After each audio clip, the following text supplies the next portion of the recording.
Best-selling author Gary Thomas has been helping thousands of couples turn their relationships around.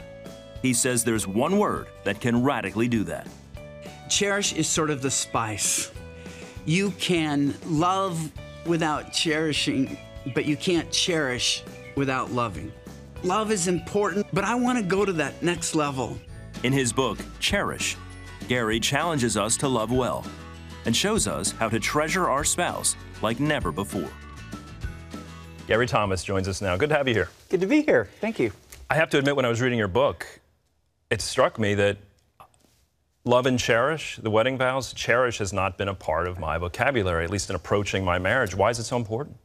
Well, I think it takes marriage to a whole different level. Love is important. I think it's good that we've stressed that it's the foundation of a relationship. But I think to get to the point where our spouse feels special, I think to get to the point where I would even say marriage becomes an act of worship toward God, delighting in our spouse, in God's son or God's daughter, I think gives us greater delight for ourselves. It fulfills our spouse, and I think it gives greater pleasure to God. You're something that is rather sad, and you said a lot of couples divorce without ever really knowing their spouse or knowing who their spouse was. What did you mean by that? Neurologically, the journey from me to we is about 10 to 15 years. The way our brains operate, it just takes time for us, even after we've made the vows, to start thinking of ourselves as a couple. We're still thinking about ourselves as individuals. And so when we get so frustrated 5, 6, 7 years into marriage, we don't really know what it's like to actually be one yet. It just takes time for our brains to form. And I think a lot of couples early in the journey say, oh, we'll never be like that. We're not going to have problems. We don't fight, you know? But my wife and I have seen that. We've been at a wedding where a couple delighted in each other. They knew what each other was doing. And then you see them 10, 15 years later. I had a conversation with a woman who was so disappointed in her husband when I referred to him as a chef. She says, he's not a chef, he's a cook. Chefs prepare things. He just heat things up. Nothing good out of that. He works at a nursing home. Mm-hmm. He tries to feed hundreds of senior citizens. It's a noble calling. But for whatever reason, it had become a point of contempt for his wife instead of being proud of him. That's why I think we have to have the idea that I'm not just hanging with my spouse, loving her, persevering. I want to cherish my spouse. I want to delight in my spouse. I want to adore my spouse. I want to think the best of my spouse. Do you think men and women realize the danger to a marriage when they compare their spouse to someone else? No. And the thing is, it just makes no sense. Even if they don't voice it. Right. Comparing our spouse's weakness to another spouse's strengths never makes you feel better. It discourages you. It frustrates you.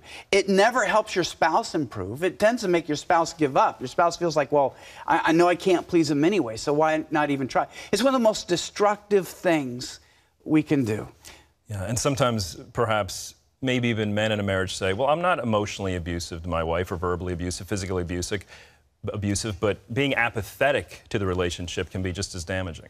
Well, it's so damaging in large part, and stereotypes aren't always true. But in general, women tend to be more emotionally invested in the success and intimacy of their marriage than guys. Just the way we act, ego-wise, if our marriage isn't doing well, we tend to focus more on our hobby or our job or whatnot. And wives have other areas where they can do that. But so often in so many studies for a wife, she is even more frustrated when her marriage isn't connecting. And so when we just take that cavalierly, when we don't cherish our wives, when they feel like, I gave everything to him, I've given him my future, I've given him my hopes, I've given him my body, everything that I hold dear, and he doesn't even want it anymore. He doesn't even appreciate it anymore. I don't think we understand as men how devastating it can be to a woman, her sense of worth, her soul, her satisfaction, when she's not cherished. Look, we're the only ones that can cherish our wife that way. It would be a sin for another man to cherish her that way. Our kids have two parents to cherish. Hopefully, one day they'll have their own spouse to cherish. Our parents have many kids to cherish. We're called to specifically hold our one spouse in a particular regard, to cherish them like no one else does. So if we don't do it, no one else will. That's why it is such an injury not to cherish our spouse. And some spouses may approach marriage later in years as, we're just going to tolerate each other. But the very opposite of that is, you say marriage is like a ballet. How is that? Well, there's a famous statement in the ballet community that the ballet is woman. George Balanchine talked about how when people go to the ballet, they go to see the ballerina. It's not the male dancer. In pas de deux, couples dancing. It's a guy who understands the ballerina's weaknesses, not so that he can chastise her or ridicule her or shame her. It's he knows her weaknesses, so he goes, this is where she really needs to be supported. I need to make her feel safe so that she can attempt to do something she wouldn't be able to do if I wasn't with her. And so his job is what I call showcasing her. That what if we had that attitude in marriage? I want to showcase myself. I want to know that my job is to make her look good, to make others see her gift, to make others see her excellence. Because when I just focus on love, so often it's the reverse. Is she showcasing me? Is she exhibiting me? And so when I can change that mindset, my job today is to make my spouse look good to my kids, to my friends, to others, to speak well of her.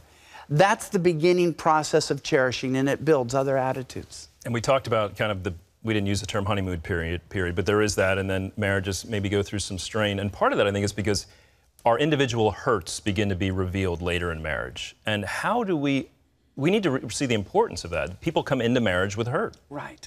See, that's what I love about a cherishing marriage, because it can be such a healing place. We all come into marriage broken and wounded and hurting. I'm just astonished. I got a woman to marry me. You know, I mean, there are some superstars that go into marriage where they think they've got all that and they've got everything together and they've been celebrated their entire lives. You're just happy to be there. I wasn't. I was the third of 4 kids. You know, I had the perfect Eagle Scout, literally Eagle Scout older brother, the stronger second brother. So what marriage can be if we cherish each other, what blows me away, Andrew, is that here's a woman who literally knows me better than any other person on this planet. And she still likes me, she still respects me, and she cherishes me. And what that does is it helps me to receive God's love. Because God knows even worse things about me than my wife does, and yet he still affirms me. And when you have 2 people building each other up like that, I cherish you for who you are. Infatuation is all about an illusion. You're strangers to each other. You don't know each other. So when you can cherish the spouse you truly know, it's spiritually enriching, and it builds up your marriage. Well, this is a great book. The book is called Cherish, the One Word That Changes Everything for Your Marriage by Gary Thomas. And it's not just a bunch of tips. It's a whole new outlook on how to approach your marriage. Thank you so much for being here. Thank you so much for having me.